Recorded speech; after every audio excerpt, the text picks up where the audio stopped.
96 সালে ক্ষমতায় আসার আগে হাত জোড় করে তারা জনগণের কাছে ক্ষমা চেয়েছিল।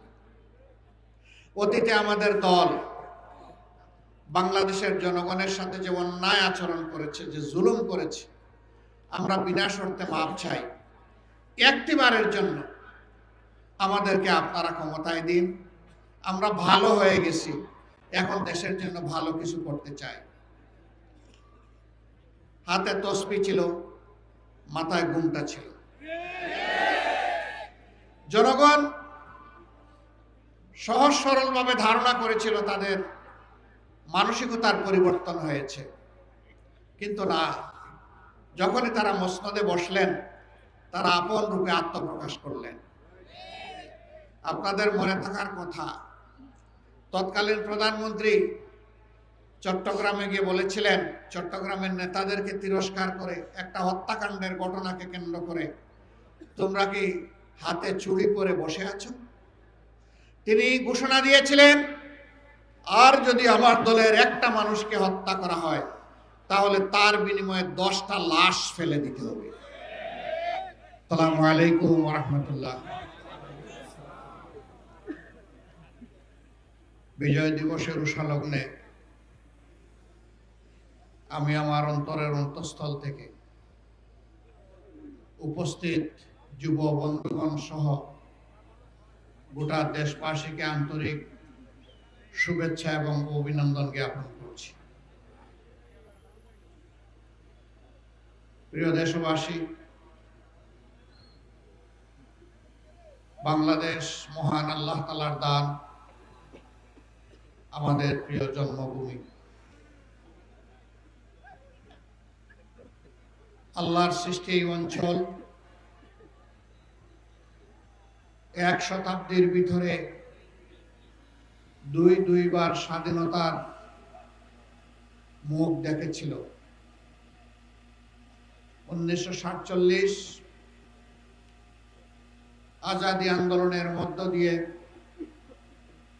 এই ভূখণ্ড অখণ্ড পাকিস্তানের একটি প্রদেশ ছিল। পাকিস্তান আমলে শাসক গোষ্ঠী পূর্ব পাকিস্তানের সাথে বৈষম্য ক্ষেত্র বিশেষে অবিচার করার কারণে এদেশের মানুষ পাকিস্তানি শাসক গোষ্ঠীর বিরুদ্ধে ফুঁসে উঠেছিল। 69-এর গণ আন্দোলনের হাত ধরে 70-এর সাধারণ নির্বাচন অনুষ্ঠিত হয়েছিল। এই নির্বাচনের পর পাকিস্তানি শাসক গোষ্ঠীর একগুঁয়েমির কারণে নির্বাচিত দল এবং জনপ্রতিনিধিরা জনগণের ভোটের ম্যান্ডেটে যারা নির্বাচিত হয়েছিলেন, তারা তাদের রাজনৈতিক অধিকার পাননি। সেদিন জনগণের ভোটের প্রতি সম্মান দেখাতে ব্যর্থ হওয়ার কারণে একটি যুদ্ধ অনিবার্য হয়ে উঠেছিল। এদেশের ছাত্র, শ্রমিক, কৃষক জনতা এক কাতারে সামিল হয়ে হানাদার বাহিনীর বিরুদ্ধে যুদ্ধে ঝাঁপিয়ে পড়েছিল। বুক ভরা আশা আর চোখ ভরা স্বপ্ন নিয়ে যে প্রিয় দেশটি সব ধরনের বৈষম্যের হাত থেকে মুক্তি পাবে, সামাজিক ন্যায় বিচার নিশ্চিত হবে, দেশ মর্যাদার আসনে প্রতিষ্ঠিত হবে, জাতি হিসাবে গর্ব করে বুক ফুলিয়ে বিশ্বের বুকে আমরা চলাফেরা করতে পারব। যারা সেদিন নির্বাচিত হয়েছিলেন তারা এমনটাই জাতিকে আশ্বস্ত করেছিলেন। কিন্তু স্বাধীনতা পরবর্তী বাংলাদেশ, যেই দেশটি বিপুল সংখ্যক মূল্যবান জীবন, সম্পদ আর ইজ্জতের ত্যাগ কুরবানির বিনিময়ে অর্জিত হয়েছিল, শাসক গোষ্ঠী জনগণের সাথে কথা রাখেনি। সেদিন যারা লড়াই করেছিলেন, জীবন দিয়েছিলেন, আহত পঙ্গু হয়েছিলেন, তাদের সকলের প্রতি আমরা গভীর শ্রদ্ধা নিবেদন করছি। তারা জাতিকে ভুলে গিয়ে একটি পরিবার, গোষ্ঠী এবং সর্বোচ্চ একটা দলকেই তারা বাংলাদেশের মালিক এবং জমিদারে পরিণত করেছিলেন। বাকি সমস্ত মানুষকে তারা দাসত্বের শৃঙ্খলে আবদ্ধ করেছিলেন, বহুদলীয় গণতন্ত্র খতম করে দিয়েছিলেন, মিডিয়ার স্বাধীনতা কেড়ে নিয়েছিলেন, মানুষের বাঁচার অধিকার তারা কেড়ে নিয়েছিলেন, ভোটের অধিকারও তারা কেড়ে নিয়েছিলেন। এক কথায় নগর জীবনে, জনজীবনে মানুষ হিসেবে মানুষের যে সমস্ত মৌলিক মানবিক অধিকার আছে সবগুলা সেদিন দলিত মথিত হয়েছিল। আমাদের পুলিশ ছিল, সেনাবাহিনী ছিল, আধা সামরিক বাহিনী ছিল, সাহায্যকারী আনসার ছিল, কিন্তু দল, গোষ্ঠী, পরিবারকে রক্ষা করার জন্য সেদিন একটি জল্লাদ বাহিনী গঠন করা হয়েছিল, যার নাম ছিল রক্ষী বাহিনী। এই জল্লাদ বাহিনীর হাতে মানুষের জীবন, সম্পদ এবং ইজ্জতকে অবলীলায় তুলে দেওয়া হয়েছিল। যখন যাকে ইচ্ছা তাকে খুন করা হয়েছে, এ মানুষগুলার সামান্যতম বিচার পাওয়ার কোনো অধিকার সেদিন ছিল না। মা বোনদের ইজ্জত লুণ্ঠন করা হয়েছে। সম্ভ্রমশীল পরিবারের লোকেরা তাদের মেয়েদেরকে শিক্ষা প্রতিষ্ঠানে পাঠানো বন্ধ করে দিয়েছিল। ঘর থেকে মা বোনরা বের হতে চাইতেন না, এরকম একটা বিভীষিকাময় অবস্থা তৈরি করা হয়েছিল। মন্ত্রী, প্রধানমন্ত্রীর ছেলেরা ব্যাংক ডাকাতিতে লিপ্ত হয়েছিল। বাংলাদেশের জনগণের জন্য বিশ্ব থেকে এই বিধ্বস্ত অবস্থায়, যুদ্ধ বিধ্বস্ত একটি দেশের জন্য যে সমস্ত রিলিফ সামগ্রী এসেছিল তা বাংলাদেশে আসার আগেই বিদেশের মাটিতে বিক্রি হয়ে গিয়েছিল। ৭৪-এর দুর্ভিক্ষে লাখো লাখো মানুষ সারা বাংলায় হাটে, মাঠে, পথে, ঘাটে তাদের লাশ পড়ে থেকেছে। এই লাশ দাফন করার মতো কোনো ব্যবস্থা সেদিন ভালোভাবে ছিল না। সেদিন আঞ্জুমানে মফিদুল ইসলাম ঢাকার লাশগুলার দাফনের ব্যবস্থা করেছিল, কিন্তু সারা বাংলার চিত্র ছিল সম্পূর্ণ ভিন্ন। তারা সোনার বাংলা গড়ার ওয়াদা করে বাংলাকে শ্মশান বাংলায় পরিণত করেছিলেন। মাত্র 4.5 বছরের দুঃশাসন মানুষকে তটস্থ করে তুলেছিল। এরপরে তাদের কার্যক্রমের পরিণতি হিসাবে দুনিয়া থেকে তারা বিদায় নিয়েছিলেন। কে সেদিন তাদেরকে হত্যা করেছিল? যারা ৭১-এর রণাঙ্গনে বুক চিতে দেশের স্বাধীনতার জন্য যুদ্ধ করেছিল, সেই সৈনিকরা কেন তারা সেদিন খেপে গিয়েছিল? এর উত্তর আওয়ামী লীগকেই খুঁজতে হবে, জাতিকে নয়।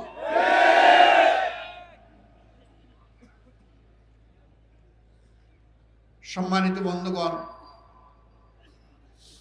আমরা আশা করেছিলাম ৭২-এর 10 জানুয়ারি থেকে ৭৫-এর 15 আগস্ট পর্যন্ত দেশে যে ফ্যাসিবাদ কায়েম হয়েছিল, এক নায়কতন্ত্র কায়েম হয়েছিল, যার পরিণতি সচক্ষে দেখেছে দেশের মানুষ, এটা থেকে আওয়ামী লীগ শিক্ষা নেবে। কিন্তু ওই যে কথা আছে, কয়লা ধইলেও ময়লা যায় না। সাবান আর সার্ফ এক্সেল যা দিয়েই ধর না কেন, কালো কয়লা আরো কুচকুচে কালো হয়। আওয়ামী লীগের ক্ষেত্রে তাই হয়েছে। 3 দফায় বাংলাদেশের মসনদে তারা এসেছিলেন। ৭২-এর 10 জানুয়ারি, আবার এসেছিলেন ৯৬ সালের 10 জানুয়ারি, এরপরে তারা আবার এসেছিলেন 2009 সালের 7 জানুয়ারি। এই তিনবার তারা ক্ষমতায় এসে বাংলাদেশকে ছোপ ছোপ রক্ত আর খাড়ি খাড়ি লাশ উপহার দিয়েছে। 96 সালে ক্ষমতায় আসার আগে হাত জোড় করে তারা জনগণের কাছে ক্ষমা চেয়েছিল। অতীতে আমাদের দল বাংলাদেশের জনগণের সাথে যে অন্যায় আচরণ করেছে, যে জুলুম করেছে, আমরা বিনা শর্তে মাপ চাই। একটিবারের জন্য আমাদেরকে আপনারা ক্ষমতায় দিন। আমরা ভালো হয়ে গেছি, এখন দেশের জন্য ভালো কিছু করতে চাই। হাতে তসবি ছিল, মাথায় ঘুমটা ছিল। জনগণ সহজ সরলভাবে ধারণা করেছিল তাদের মানসিকতার পরিবর্তন হয়েছে, কিন্তু না। যখনই তারা মসনদে বসলেন, তারা আপন রূপে আত্মপ্রকাশ করলেন।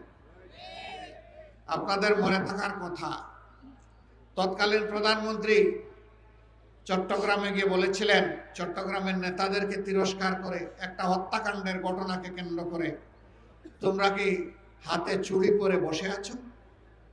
তিনি ঘোষণা দিয়েছিলেন, আর যদি আমার দলের একটা মানুষকে হত্যা করা হয় তাহলে তার বিনিময়ে 10টা লাশ ফেলে দিতে হবে।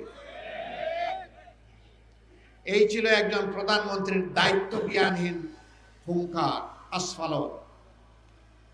তারা তাই করেছিলেন। সেই সময়টায় খালে বিলে, নদীতে, নালায়, জঙ্গলে, হাটে মাঠে সর্বত্র মানুষের টুকরা টুকরা লাশ পাওয়া যেত। এরপরে জনগণের দ্বারা তারা প্রত্যাখ্যাত হলেন। আবার অস্থিতিশীল পরিবেশ সৃষ্টি করে 2006 সালের 28 অক্টোবর প্রকাশ্য দিবালোকে পল্টন মোড়ে সাপকে যেভাবে মারা হয় সেইভাবে লগি বৈঠা দিয়ে পিটিয়ে পিটিয়ে মানুষ হত্যা করা হয়। এমনকি বিশ্ব বিবেক আর মানবতাকে লজ্জা দিয়ে সেদিন মাটিতে পড়ে যাওয়া মৃত শরীরের উপর উঠে তারা লাফালাফি নাচানাচি করেছিল। এরা কোন প্রজাতি? এরা কি আসলেই মানুষ প্রজাতি? পশু এরকম আচরণ করে না। তারা তাই করেছিলেন। সেদিন টেলিভিশনের সামনে বসে থাকা শিশুরা চিৎকার দিয়ে অনেকে বেহুশ হয়ে পড়েছিল। দেশ বিদেশ থেকে ধিক্কার জানানো হয়েছিল, কিন্তু না, তারা এর মধ্য দিয়ে জানান দিয়েছিল আগামীতে চলে বলে কৌশলে আমরা ক্ষমতায় যাবই, আর আমরা ক্ষমতায় গিয়ে যা করব আজকে তার একটা রিহার্সেল দেখালাম বিশ্ব।